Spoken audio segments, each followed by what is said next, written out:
suis directeur artistique sur le projet Let's Path of Progress et dans l'entreprise.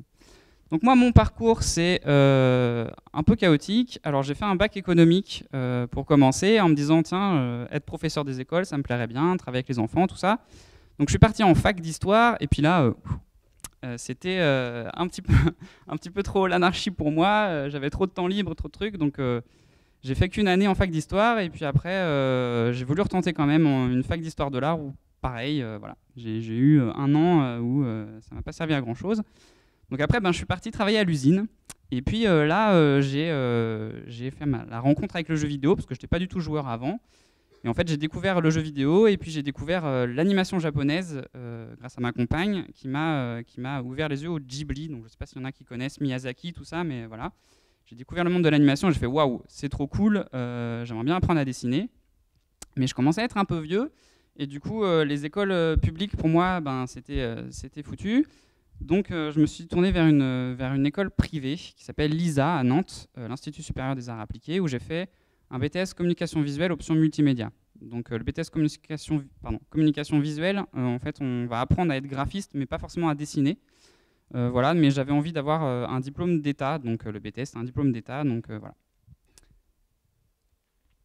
Mon expérience à moi, donc à la suite de mon BTS, j'ai fait un stage en tant que graphiste 2D dans une société de jeux vidéo qui s'appelle Asynchron Games, pour laquelle j'ai fait en fait des interfaces de jeux mobiles, j'ai fait des illustrations pour des jeux de plateau, enfin ce genre de choses. Et puis après mon stage, en fait ils m'ont pris en tant que freelance, donc en fait j'ai lancé mon statut freelance et puis j'ai bossé pour eux.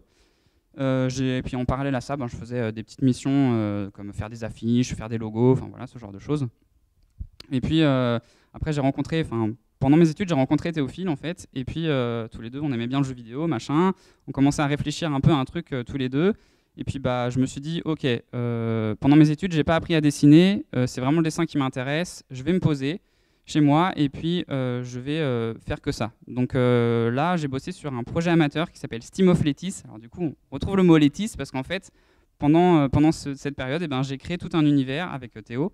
On a créé ensemble l'univers de Let's où là j'ai commencé à faire des recherches, tout ça, qu'est-ce qui pouvait se passer dans cet univers, parce que voilà, c'est un univers qu'on a créé, donc c'est un univers steampunk comme je disais tout à l'heure, mais voilà, il y a une mythologie, il y a plein de choses qui se passent autour de cet univers, donc voilà. J'ai bossé chez moi comme ça pendant 1 an et demi, puis ensuite on a créé le studio en août, et puis voilà, maintenant je suis directeur artistique. Voilà, ça c'est des boulots perso, c'est ce que j'ai pu faire en fait pendant mon temps libre, donc à la base, Steam of Let's, c'était ce qu'on appelle un MMORPG, donc je ne sais pas s'il y en a qui connaissent, mais voilà, c'est un jeu multijoueur en ligne. Et voilà, c'était en 2D isométrique aussi, donc j'ai pu faire des petits assets graphiques comme ça qui permettaient ensuite de faire des maps. Voilà, ça c'est un aperçu de Steam of Let's. Donc c'est un jeu qu'on a développé, qui n'est pas sorti parce qu'en fait ça demande un budget énorme, ça demande une quantité de travail énorme. Donc c'est vraiment un truc qui nous a permis de nous former, mais qu'on sortira peut-être un jour si on a les moyens. Mais voilà, pour l'instant c'est encore un projet de côté. Et voilà, ça c'est en gros des petits bouts de ce que j'ai pu faire, voilà, encore sur Steam of Let's. Alors, être directeur artistique, en quoi ça consiste? Alors du coup, je suis responsable de l'aspect visuel du jeu, comme disait Leslie tout à l'heure. Donc c'est moi qui vais en gros définir le style graphique du jeu. Donc il va falloir que je choisisse un design qui va servir le propos du jeu. Donc par exemple, là nous on fait un city builder, on fait un jeu de gestion de ville. Dans un univers un petit peu mignon, etc. Ça aurait été un petit peu débile que je fasse une direction artistique très sombre, genre en gris, avec des touches de rouge. Voilà, c'était un peu débile. Donc voilà, il faut réussir comme ça à définir un style graphique qui va se prêter à l'ambiance, aux personnages, au décor et aux interfaces du jeu, et que tout ça fasse un ensemble cohérent. Mon travail, ça va être aussi de définir une charte graphique. Alors, j'ai pas forcément eu le temps sur notre première prod, parce qu'on est sur 9 mois de production, ce qui est très très court dans le jeu vidéo. Donc la charte graphique, on l'a un peu occultée, même si j'en ai fait une toute petite. Mais c'est quelque chose qui est important dans le métier de directeur artistique. Ça va être de bien hiérarchiser toutes les informations graphiques pour que ensuite l'équipe graphique puisse piocher dedans et puis avoir des références en permanence sur ce qu'ils doivent faire. Ensuite, mon boulot, c'est donner les orientations artistiques aux graphistes animateurs et puis uniformiser tous les supports. Donc en fait, on fait un jeu vidéo, donc il y a un style graphique dans le jeu vidéo, mais pas que. C'est-à-dire que le jeu, on va le présenter sur un site internet, sur les réseaux sociaux, sur des flyers, sur des affiches. sur plein de choses. Il faut que tout ça soit uniformisé. Il faut qu'on puisse reconnaître le jeu sur tous ces supports. Donc voilà, ça va aussi faire partie de mon travail. Donc là, c'est un exemple de charte graphique qu'on a chez Triskel. On ne voit pas grand-chose, mais bon, voilà. En gros, j'ai défini les couleurs pour certains matériaux et comment est-ce qu'on applique la couleur sur ces matériaux-là. Alors, des conseils si vous voulez devenir directeur artistique. Donc, il faut avoir des bases en dessin. C'est important de savoir reconnaître quand une perspective est fausse ou quand un personnage est un peu branlant. Par contre, c'est pas nécessaire d'être une grosse brute en dessin. Je pense pas être aussi fort en dessin que Leslie ou Caroline, par exemple, mais voilà, j'ai quand même des notions qui me permettent de juger. Lance-toi des fleurs, vas-y. Qui permettent de juger du coup si le travail de Leslie ou de Caroline est bien ou pas.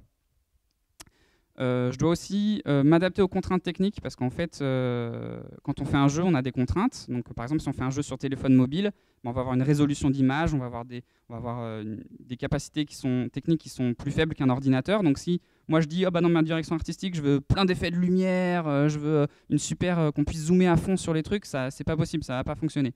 Donc, pour éviter voilà, d'avoir des mésententes en fait avec l'équipe technique, et ben voilà, faut que ma direction artistique elle s'adapte aux contraintes.